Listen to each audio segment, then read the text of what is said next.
በስመ አብ ወወልድ ወመንፈስ ቅዱስ አሐዱ አምላክ አሜን።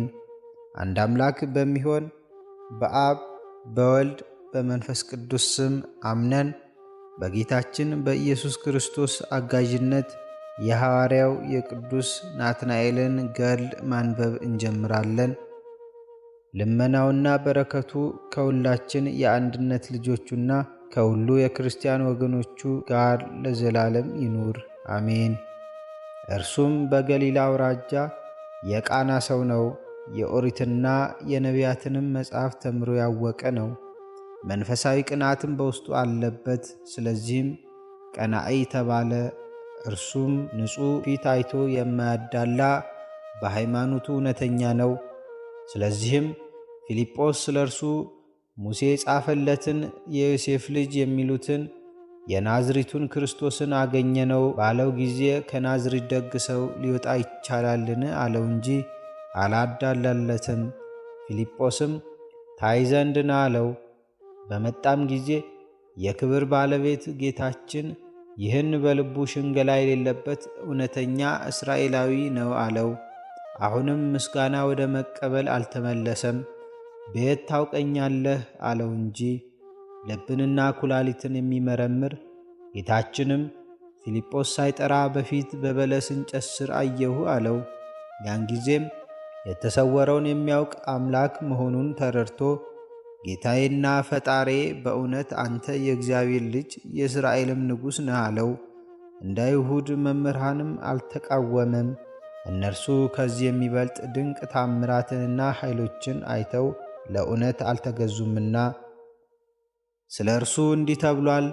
ጎልማሳ ሆኖ ሳለ ከአሕዛብ ወገን ከሆነ ጎልማሳ ጋር ተጣልቶ አንዲት አመታትን መትቶ ገደለው። በቤቱ አጸድም ባለ ዕፀ በለስ በስሩ ቀበረው። ይህንንም ማንም አላወቀበትም። ሁለተኛም በሕፃናት እልቂት ጊዜ እናቱ በአገልግል ውስጥ አድርጋ በበለስ እንጨት ላይ ሰቅላ ትሸሽገው እንደነበር በጭልታም አውርዳ አጥፍታ መልሳ ትሰቅለዋለች። የመከራውም ጊዜ ጸጥ እስካለ ድረስ እንዲህ ታደርግ ነበር።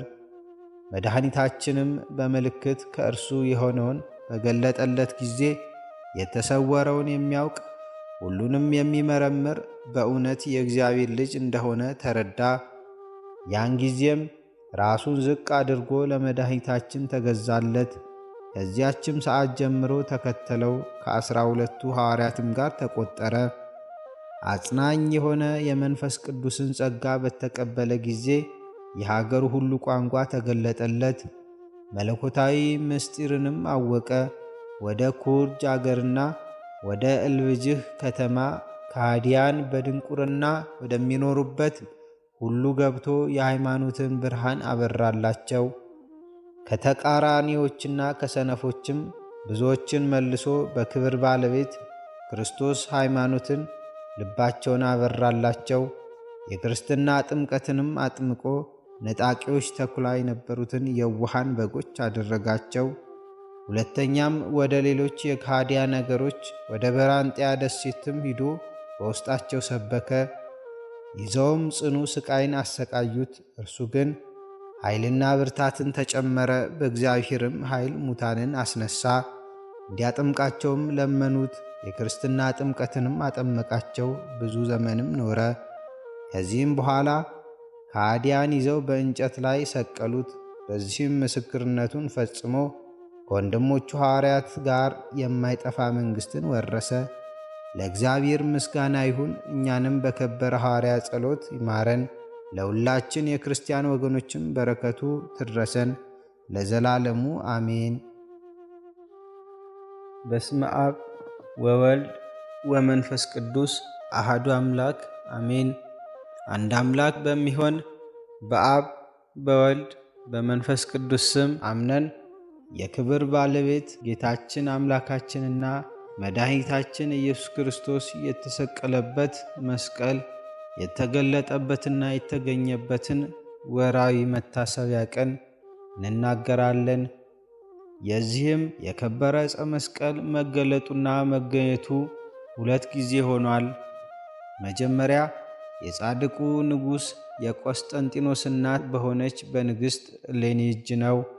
እርሷ ለእግዚአብሔር ተስላ ነበርና ለልጇ ቆስጠንጢኖስ ወደ ክርስቲያን ሃይማኖት ቢገባ ወደ ኢየሩሳሌም ሂዳ መስቀሉን እስካገኘችው ድረስ ልትፈልገው በኢየሩሳሌምም ያሉ ቅዱሳት መካናትንና አብያተ ክርስቲያናትን ልታንጻቸው ነው።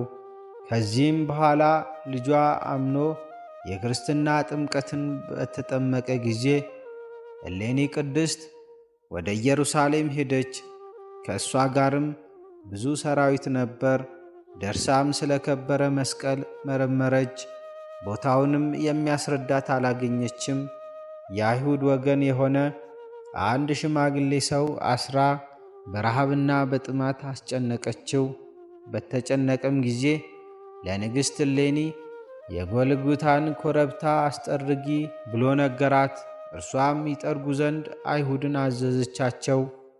ቤቱን የሚጠርግ ሰው ሁሉ ጥርጊያውን በውስጡ የከበረ መስቀል ባለበት በጌታችን መቃብር ላይ እንዲጥል አይሁድ አስቀድመው አዘው ነበርና ንግሥት እሌኒ እስከ ደረሰችበት ጊዜ ከ200 ዓመት በላይ ጥርጊያቸውን ሲጥሉበት ኖሩ። ኮረብታም ሆነ። አይሁድም በጠረጉ ጊዜ 3 መስቀሎች ተገለጡ። የክብር ባለቤት ክርስቶስ የተሰቀለበት የትኛው እንደሆነ አላወቁም። የሞተ ሰውም አግኝተው አመጡ። አንዱንም መስቀል አምጥተው በሞተው ሰው ላይ አኖሩት፣ አልተነሳም። ደግሞ ሌላውን መስቀል አምጥተው በሙቱ ላይ አኖሩ፣ አሁንም አልተነሳም። ከዚህም በኋላ 3ኛውን መስቀል አምጥተው በሙቱ ላይ አደረጉት። ያን ጊዜ የሞተው ሰው ተነሳ። እሌኒም የክርስቶስ መስቀል እንደሆነ አውቃ ሰገደችለት። የክርስቲያንም ወገኖች ሁሉ ሰገዱለት። ለልጇ የላከችው ይህ መስቀል ነው የሚል በሌላ መጽሐፍ ይገኛል። የቀረው ግን ግንዱ በውስጡ ተተክሎበት የነበረው ከእርሱም እኩሌታውን ከቅንዋቱ ጋር ወደ ልጇ የላከችው ነው። ከዚህም በኋላ ሥርዓታቸውና የሕንጻቸው ነገር በመስከረም ወር በ17 ተጽፎ የሚገኝ አብያተ ክርስቲያናትንና የከበሩ ቦታዎችን አነጸች። ሁለተኛው በሮም ንጉሥ በሕርቃል ዘመን የሆነው ሲሆን የፋርስ ሰዎች በግብፅ አገር ሳሉ ወደ አገራቸው ሊመለሱ ወደዱ። ከሹማምንቶቻቸው አንዱ የጦር መኮንን ተነጥሎ ወደ ኢየሩሳሌም አልፎ ደረሰ። ወደ ከበረ መስቀል ቤተ ክርስቲያንም ገባ። መስቀሉንም በላዩ በተተከለበት ግንድ ፊት ታላቅ ብርሃንን ሲበራ አይቶ ሊያነሳው እጁን ዘረጋ። እሳትም ወጥታ እጁን አቃጠለችው። ከክርስቲያን በቀር ማንም ሊነካው እንደማይችል የመስቀልን የክብሩን ነገር ሰዎች ነገሩት። 2 ዲያቆናትንም ይዞ የከበረ መስቀልን እንዲሸከሙ አዘዛቸው። ከኢየሩሳሌምም ብዙ ሰዎችን ማርኮ ወደ አገሩ ተመለሰ። የፋርስ ሰዎች ኢየሩሳሌምን እንዳጠፏት ብዙዎች ሰዎችንም እንደማረኩና የከበረ የክርስቶስንም መስቀሉን እንደወሰዱ የሮም ንጉሥ ሕርቃል በሰማ ጊዜ እጅግ አዘነ። ስለ እርሱም እንዲጾሙ ምዕመናንን አዞ ወደ ፋርስ ዘምቶ ወጋቸው፣ ብዙዎችንም ገደላቸው።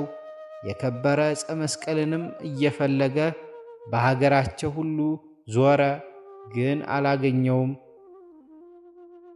ያ ዲያቆናቱና መስቀሉን የወሰደ መኮንን ከቦታቸው በቤቱ አንጻር ባለ በአንድ ቦታ ላይ ወስዷቸው ጥልቅ ጉድጓድ እንዲቆፍሩ አዞ በዚያ የከበረ መስቀልን አስቀበረ።